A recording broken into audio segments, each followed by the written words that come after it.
Por favor, confírmeme que se ve la pantalla. Sí se ve, doctor. Sí, doctor. Ya voy a pasar las diapos a ver si se mueven. ¿Se mueven? No, no se ve. ¿No se ve que se mueven? No. No, Vamos a hablar acerca de la hipertensión arterial y el manejo de la hipertensión arterial y lo interesante que actualmente estamos utilizando tratamientos combinados para el manejo de la hipertensión arterial. Vean cómo la primera causa de muerte en el mundo, doctores, son las enfermedades cardiovasculares. Se estima que en un año mueren 18 millones de personas víctimas de enfermedad cardiovascular. De todos los muertos que se producen en un año, la tercera parte son por enfermedades cardiovasculares. A la cabeza, la enfermedad isquémica del corazón, los infartos y el stroke. Este es un reporte de la Organización Mundial de la Salud publicado en 2020, en el cual evaluó la mortalidad, las principales causas de mortalidad desde el año 2000 hasta el año 2019, siendo la enfermedad cardiovascular la primera causa de muerte, como ustedes pueden ver ahí. Enfermedad isquémica del corazón, segundo, accidente cerebrovascular. Pues bien, teniendo en consideración que la mayor cantidad de pacientes se mueren por enfermedad cardiovascular, ¿cómo es esto aquí en el Perú? ¿Cuál es la primera causa de muerte en el Perú? La primera causa de muerte en el Perú es la neumonía del anciano. Recién la enfermedad cardiovascular, como ustedes pueden ver, es la segunda causa de muerte en el país. Pero si juntamos la enfermedad coronaria y el accidente cerebrovascular, estas superan a las infecciones respiratorias, como ustedes pueden ver. Se estima que dentro de algunos años también la enfermedad cardiovascular sea también la primera causa de muerte en el Perú, como lo es prácticamente en todo el mundo. Por ahora, de acuerdo a los últimos registros, la neumonía del anciano es la primera causa de muerte en el Perú y la enfermedad cardiovascular es la segunda. Existen muchos factores de riesgo que conllevan a que una persona desarrolle enfermedad cardiovascular. Hipertensión arterial, diabetes, el tabaco, el sobrepeso, el colesterol elevado, etcétera. De todos los factores de riesgo que desarrollan enfermedad cardiovascular, el factor de riesgo que más está presente, el factor de riesgo que más prevalencia tiene en los pacientes con enfermedad cardiovascular es la hipertensión arterial. Por lo tanto, la hipertensión arterial es el principal factor de riesgo presente en los pacientes con enfermedad cardiovascular. Miren, doctores, el año 2000 se estimaba que existen 1.000 millones de hipertensos en el mundo. ¿Okay? Se estima que para este año, 2025, esos aumenten en un 60%. O sea que ahorita en el mundo existan aproximadamente 1.600 millones de hipertensos, con un gasto importante sanitario a nivel mundial para tratar de controlar esta enfermedad que tanta prevalencia tiene. Y que muchos de nosotros vamos a tener relación con esta hipertensión arterial. Muchos de nosotros van a tener papás, abuelos, tíos, hermanos con hipertensión arterial. Cuando no, muchos de nosotros, probablemente la mitad de los que estemos en este chat, sufra de hipertensión arterial en algún momento de sus vidas. Miren cómo ha evolucionado la hipertensión arterial del año 1990 al año 2019, publicación de Lancet, ¿ok? 1.200 estudios representativos en un montón de pacientes, aproximadamente 104 millones de pacientes. En el año 1990 eran casi poco más de 600 millones de hipertensos distribuidos entre hombres y mujeres. Para el 2019 son casi 1.200 millones de hipertensos. Y como les digo, se estima que para este año 2025 ya sean 1.600 millones de hipertensos. Las prevalencias más bajas en el mundo estaban reportadas en Perú y en Canadá. Cosa más rara, ¿no? Probablemente nosotros estamos ahí porque no tenemos un buen registro, tenemos subregistros. Aproximadamente el 24 o 25% de prevalencia en Perú y en Canadá. Como ustedes pueden ver, el estudio de la hipertensión arterial ha hecho que tengamos que ver la prevalencia en nuestro medio. Entonces, hay ensayos clínicos que fueron hechos aquí en Perú, Sociedad Peruana de Cardiología, el año 2007 y el año 2011. Este es el último ensayo clínico del 2011, el ensayo clínico Tornasol, hecho en población peruana, el cual determinó que el 27,3% de adultos mayores de 18 años, en esas fechas casi 5 millones de personas, eran hipertensos. De estos hipertensos que hemos encontrado, miren, menos de la mitad estaban diagnosticados y solamente el 17% estaban adecuadamente controlados con medicación. Prácticamente en el Perú, ¿ok?, del total de hipertensos, solamente la mitad tienen su diagnóstico y solamente la quinta parte son hipertensos con tratamiento y que están adecuadamente controlados. Esa es nuestra realidad. Y han habido una serie de ensayos nacionales, supranacionales, grandes, pequeños, en distintas zonas del país que trataron de determinar la prevalencia de la hipertensión arterial con mucha mayor certeza. Hasta tener esta publicación del 2021 de un autor, Ruiz Alejos, el cual determinó que la prevalencia de la hipertensión arterial en el Perú es aproximadamente del 24%. Del 22%, como ustedes pueden ver ahí en amarillo, 22%. Distribución homogénea entre hombres y mujeres. Prácticamente 1 de cada 5 peruanos tiene hipertensión arterial. Hay 4 casos nuevos por cada 100 personas al año con hipertensión arterial y solamente la mitad de los pacientes hipertensos tienen diagnóstico previo. O sea, hay un 50% de hipertensos que caminan por ahí, doctores, y que no saben que tienen el problema. Y eso es fácilmente explicable. El 2022 salió este análisis espectral, de cuáles son los sitios donde probablemente más abunda la hipertensión arterial. Y se vio que la hipertensión arterial es una enfermedad que está netamente más desarrollada a nivel de la costa. Costa norte, costa centro, en el sur, Tacna, Moquegua. En ciertas zonas de la sierra como Cajamarca, Cusco, Arequipa, podemos ver también algunos rasgos de hipertensión arterial, así como en la selva, Iquitos, Madre de Dios y Tarapoto. Pues bien, a pesar de que conocemos mucho sobre esta enfermedad, la hipertensión arterial, aquí en la última columna pueden ver el pobre control de la presión arterial a lo largo de muchos años en los llamados países del primer mundo, Japón, Inglaterra, Alemania, España, Suecia, Italia o Estados Unidos. Miren las pobres tasas de control de la hipertensión arterial. Ahora, ¿por qué hay tan poco control de esta enfermedad que es ampliamente conocida y que afecta a un buen número importante de pacientes en el mundo? Una de las respuestas es que la hipertensión arterial, doctores, es el llamado asesino silencioso. ¿Qué significa esto? Significa que la hipertensión arterial, una vez que se produce, una vez que se presenta, no ocasiona sintomatología. La hipertensión arterial, doctores, ténganlo bien presente, no ocasiona sintomatología. Es una enfermedad netamente asintomática. Entonces, borren el chip ese que tienen a veces de que la presión alta está asociada al dolor de cabeza. No tiene nada que ver el dolor de cabeza con la presión alta.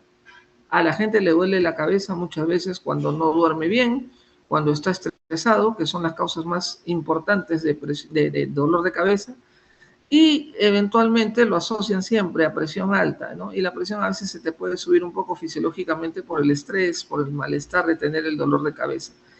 Pero no es que por la presión alta te dio el dolor de cabeza y por ende tienes que controlarte la presión. Reitero, la presión arterial es una enfermedad netamente asintomática.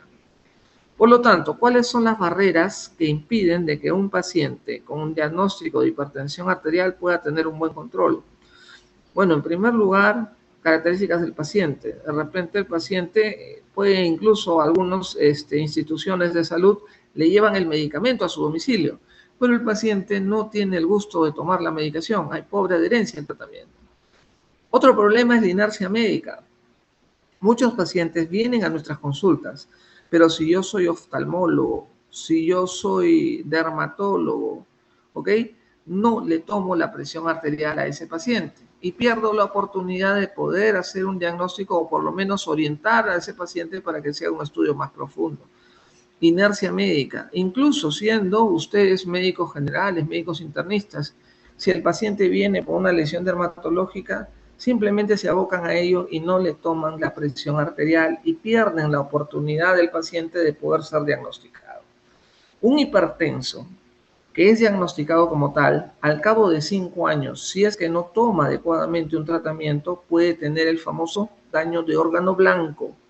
¿Qué es eso? Que el paciente hace un accidente cerebrovascular, el paciente hace un infarto, un cuadro de insuficiencia cardíaca, el paciente puede hacer un derrame, una insuficiencia renal, perdón, o puede ser enfermedad arterial periférica o retinopatía hipertensiva. Esas son las complicaciones de una hipertensión arterial de algunos años de evolución que no ha sido adecuadamente manejado con un tratamiento en una persona que verdaderamente lo necesitaba. Pues bien, ¿cuáles son las variantes que han sufrido las cifras para poder hacer un diagnóstico adecuado de hipertensión arterial? En la década de los 60 decíamos la edad más 100. Si el abuelito Juan tenía 80 años, 100 más 80, 180 años era la presión que debería tener el abuelito Juan. ¿Debido a qué? Al paso de los años que produce el endurecimiento de las arterias. Pues bien, hay un límite para poder decir a partir de acá una persona es considerada hipertenso y otra no. La mayoría de las sociedades consideran que ese límite es 140 la presión sistólica y 90 la presión diastólica. Entonces, las escuelas, por ejemplo, las europeas, consideran hipertensión arterial a partir de 140,90. Pues bien, precisamente para poder determinar el manejo de la hipertensión arterial de una manera consensuada a lo largo de este mundo, es que tenemos guías elaboradas por distintas sociedades médicas. Las guías americanas, anteriormente llamadas Joint National Committee, JNC, las guías europeas, que es un poco aparte de los americanos, que también tienen bastante certeza en algunos aspectos, la guía NICE, que es una guía británica, la guía canadiense de hipertensión. Como ustedes pueden ver, hay guías en diversas zonas, las cuales buscan estar todas en concordancia para poder hacer un manejo asertivo de la hipertensión arterial, al menos hasta el momento en el cual se realizan las guías. Las guías americanas más famosas son las guías del Joint National Committee. Estas guías del Joint National Committee tuvieron la primera salida en el 1976 y la última el 2014. Esta última generó mucha controversia. Acá está.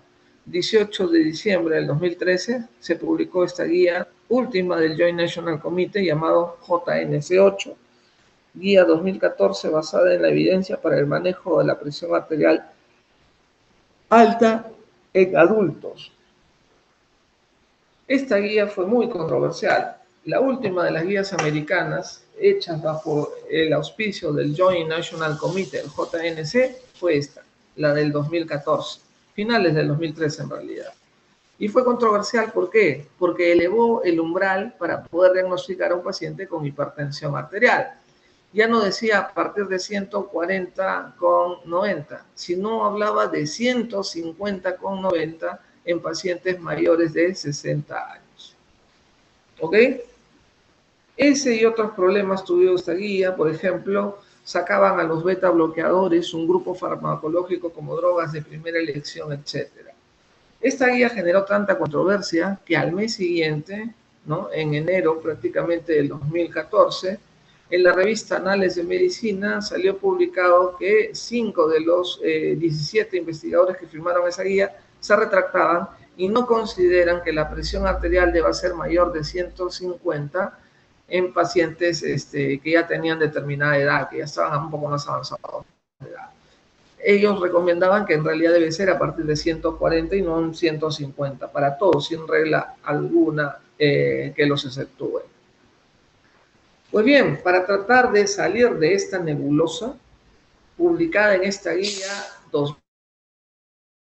2013-2014, finales del 2013, llamada guía 2014, los americanos hacen un trabajo de investigación interesante libre de la industria farmacéutica. Ese ensayo clínico se llamó el ensayo clínico SPRING.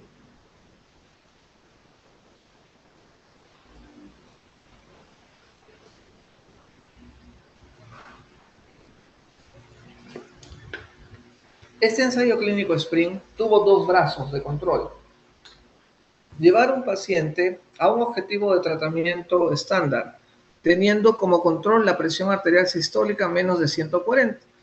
Y el otro objetivo fue llevar al paciente a un objetivo de tratamiento intensivo, o sea, llevar al paciente a una presión arterial sistólica más intensa, más abajo de 120.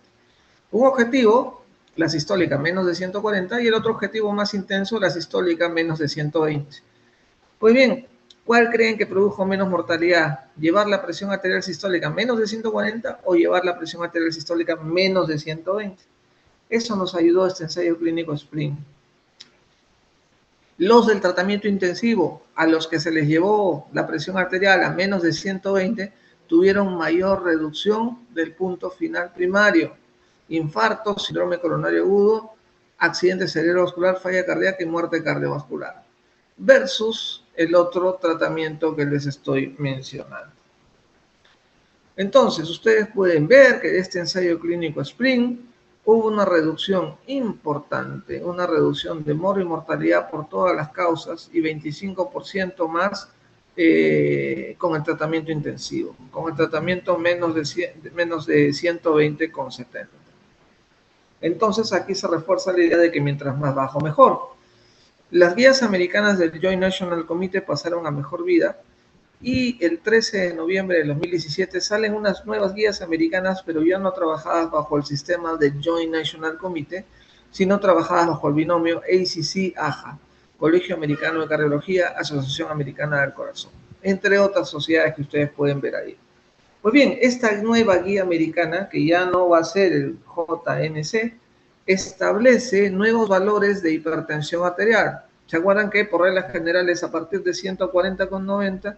Pues bien, acá los americanos dicen hipertensión es a partir de 130,80. 130,80. A partir de 140,90 ya es hipertensión, pero estadio 2. Hipertensión estadio 1 son los que tienen la presión arterial sistólica entre 130 y 139 o la diastólica entre 80 y 89. Estadio 1. A partir de 140,90 la guía americana considera que es un estadio tipo 2. Pues bien, ¿qué dicen los americanos en respecto a su esquema de manejo? Nos dicen de que el tratamiento con hipertensión, los pacientes con hipertensión estadio 1 debe ser dado siempre y cuando sean pacientes de alto riesgo. En el estadio 2 todos deben tomar presión, todos deben tomar pastillas. Entonces, estadio 2 a partir de 140,90, según los americanos, reitero, ¿ok? Deben ir todos a un tratamiento farmacológico. Y el estadio 1, los que tienen la sistólica entre 130 y 139 o la diastólica entre 80 y 89, tienen un beneficio de evaluar si son pacientes de alto riesgo o no. Si son pacientes de alto riesgo, van a tratamiento farmacológico. Si están en ese rango de presión arterial y son pacientes de bajo riesgo, ellos van solamente a cambios en el estilo de vida. Pues bien, a desmedro de esta guía americana del 13 de noviembre del 2017, el 24 de agosto del 2018, sale la guía europea, que ya lo habían presentado meses antes en el Congreso Europeo de Hipertensión, en el Congreso Europeo, perdón, de Cardiología. ¿Qué nos dice esta guía europea? Que es hipertensión arterial en colores rosados a partir de 140,90. ¿Ok? Para la guía europea no baja más la cifra 130,80, sino a 140,90.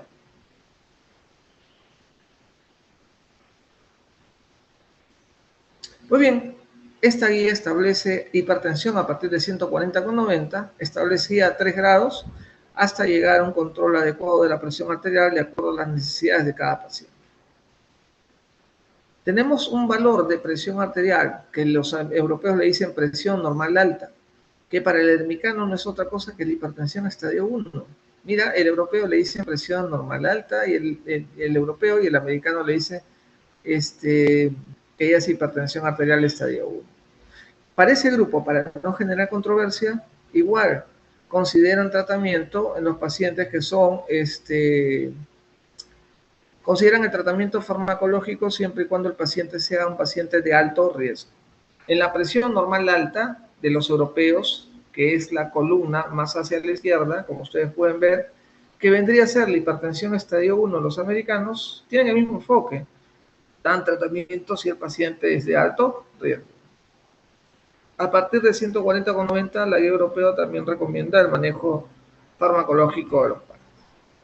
Bueno, acá podemos ver cómo en las guías anteriores teníamos los 5 principales grupos de drogas, teníamos a los YECAs o a las ARA2, tenemos a los beta bloqueadores,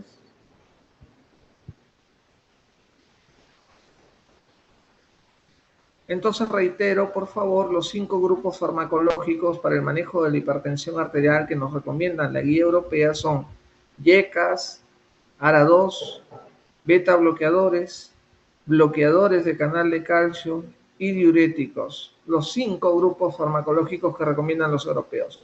Los americanos no. Los americanos sacan de este grupo al beta bloqueador y lo ponen como una droga de segunda o de tercera línea, no como droga de primera línea.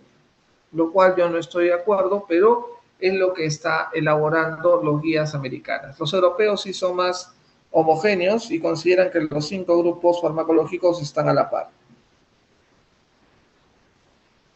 Pues bien, la novedad de las últimas guías de manejo de hipertensión arterial desde el 2018 a la fecha, porque tenemos guías europeas de manejo de HTA del 2018, luego tenemos del 2023 y también tenemos del 2024.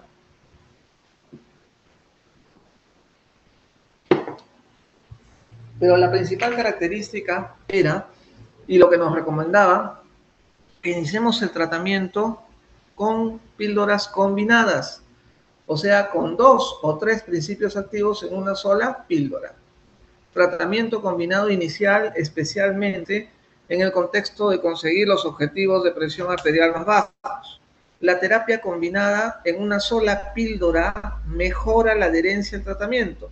Siempre es mejor tomar 2 principios activos en un solo comprimido que 2 principios activos cada uno en su comprimido por separado. Este tratamiento combinado, lo bueno que puede ser utilizado para la mayoría de pacientes, y el tratamiento simple, con una sola droga, lo reservan para la presión normal alta o para pacientes muy ancianos o muy frágiles. Para ciertos casos especiales que se recomienda. Bueno, para seguir, un punto importante que quería mencionarles y que yo sé que todos ustedes están bien orientados es, ¿están seguros de lo que medimos en consultorio? Podemos tener mucha variabilidad, podemos tener la hipertensión de la bata blanca, el paciente que no es hipertenso y que le sube la presión arterial cuando está en el consultorio. Podemos tener la hipertensión sostenida, que es hipertenso en todo momento, o normotenso, que es normotenso en todo momento. ¿Ok? Más en azulina estamos hablando de la hipertensión enmascarada. La hipertensión enmascarada, ¿qué cosa es? Es un paciente que viene a control y está con la presión normal, pero en su casa, con sus jefes, no sé con quién se habrá casado, qué sé yo, la presión se le sube en su casa. Entonces es un paciente hipertenso, pero que está enmascarado, está solapado. Entonces, lo que tenemos que tratar de estos 4 escenarios es la hipertensión sostenida y la hipertensión enmascarada. Por lo tanto, cuando nosotros hagamos una toma de presión arterial en el consultorio y dejemos que esta toma de presión arterial elevada, consideremos que el paciente es hipertenso, hay que ser muy cautos. ¿Ok? Cuando tú sospechas que el paciente es hipertenso, tienes que hacer, esto es un screening prácticamente, y tendrías que hacer este despistaje en consultorio para confirmar si verdaderamente el paciente tiene presión alta o no.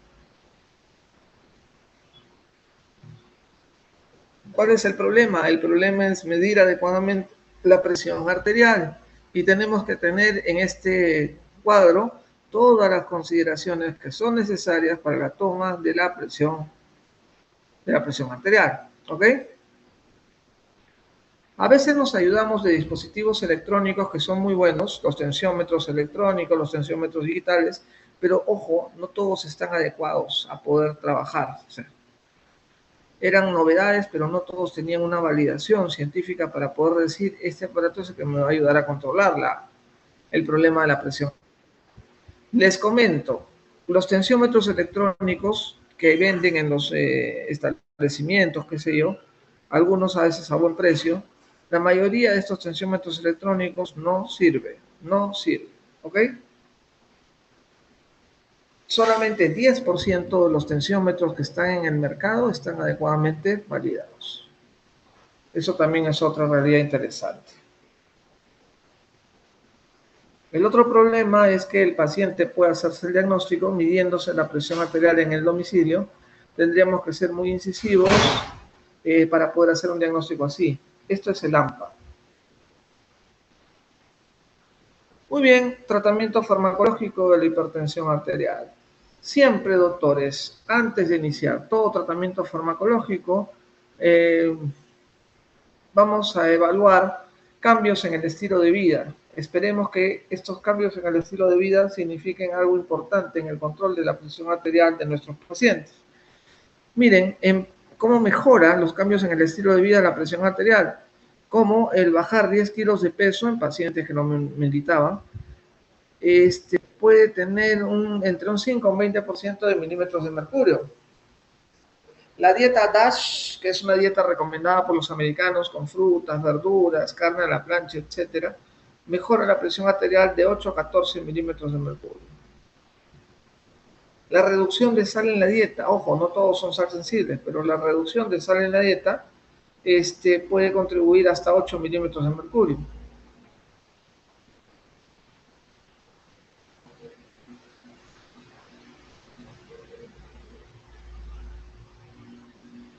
Vean cómo la actividad física y el consumo moderado de alcohol también tienen cierto grado de impacto sobre la presión arterial. Acá tenemos el cuadro del tratamiento farmacológico. Básicamente 5 grupos: diuréticos, beta bloqueadores, calcio antagonistas, YECAS y ARA2. Los alfa bloqueadores que están puestos en la parte baja del gráfico son fármacos que normalmente no se utilizan ya para controlar la presión arterial. ¿Por qué las tías nos recomiendan terapia combinada? Miren qué interesante, tenemos 3 modelos de ratitas. Esto fue hecho en un laboratorio allá por el año 2000 con Weber, el investigador. Tenemos estas 3 ratitas, que una está modificada genéticamente para tener alterado el sistema nervioso simpático. El otro está también alterado porque tiene más prácticamente vinculación de alteración del sistema renina-angiotensina.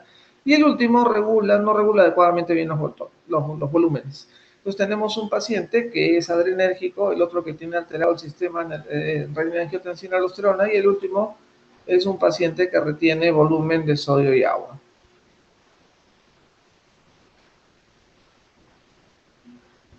Pues bien, se vio en un estudio de Weber que el dar uno de los fármacos contribuía a mejorar la presión arterial hasta determinado sitio. Cuando ponen 2 fármacos, el porcentaje mejora, y cuando ponen 3 fármacos, el porcentaje es bastante amplio para poder decir que una persona está adecuadamente controlada. Miren cómo hay control cuando se da una sola pieza, a diferencia de otras presentaciones. Y en lo que respecta a British Medical Journal, esto fue publicado en 2009, miren cómo el reducir la terapia con Caferma es mucho mejor que el reducir la terapia con el otro fármaco. Por lo tanto, es importante que uno tenga un tratamiento combinado, miren, combinado para poder controlar. Mira, este es el paciente normal, y el tratamiento combinado, miren, la presión arterial sistólica es mucho más baja, mucho mejor control de la presión arterial en esos contextos cuando utilizamos el tratamiento combinado a baja dosis. La ventaja de utilizar un tratamiento combinado en una sola píldora es la reducción del número de pastillas, reducción de las ingestas, tanto de medicamentos como de alimentos, que sea de fácil prescripción y que el paciente tenga una buena adherencia al tratamiento. Entonces, desde el 2023 y al 2024, la última guía del año pasado, nos recomiendan prácticamente lo mismo. La monoterapia solamente para pacientes muy frágiles, ¿ok? que tengan presión normal alta o que sean muy dependientes, que necesiten de un cuidador, etc. El resto inicia un tratamiento farmacológico de preferencia combinado. YECA o ARA2 con calcio antagonista, YECA o ARA2 con diurético tiazídico. Si después del mes, combinando YECA o ARA2 con un diurético tiazídico, con una hidroclorotiazida, si persiste el problema, tendremos que dar una píldora donde estén los tres principios activos. ¿Ok? Un YECA, un ARA2 con un calcio antagonista, un YECA, un ARA2, además con con los respectivos cuidados para poder controlar la presión arterial. Si después de un mes, utilizando la terapia triple en una sola píldora, no logras controlar, bueno, ya te quedan otras opciones más que ingresar un cuarto fármaco, etcétera, introducir un beta bloqueador a pesar que no tiene indicación específica. Entonces, ¿qué es lo que se puede combinar cuando nosotros evaluamos a estos pacientes? Lo que les mencioné, YECA o ARA2 con calcio antagonista o YECA o ARA2 con diurético. Eventualmente también se puede hacer lo mismo con un beta bloqueador. YECA, un beta bloqueador con un calcio antagonista o un beta bloqueador con un diurético.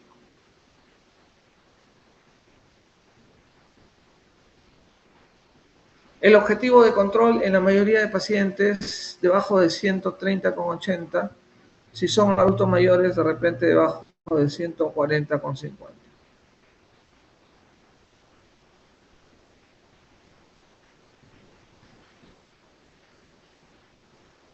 Entonces, para poder decir que una persona está adecuadamente controlada o que un hipertenso está adecuadamente controlado, hay que tratar de tener el objetivo de control de la presión arterial a menos de 130,80.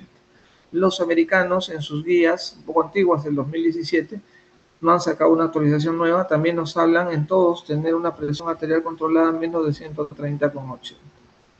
Pues bien, esto es lo que les quería decir esta tarde. Si tienen alguna pregunta, con el mayor de los gustos, estamos para conversar.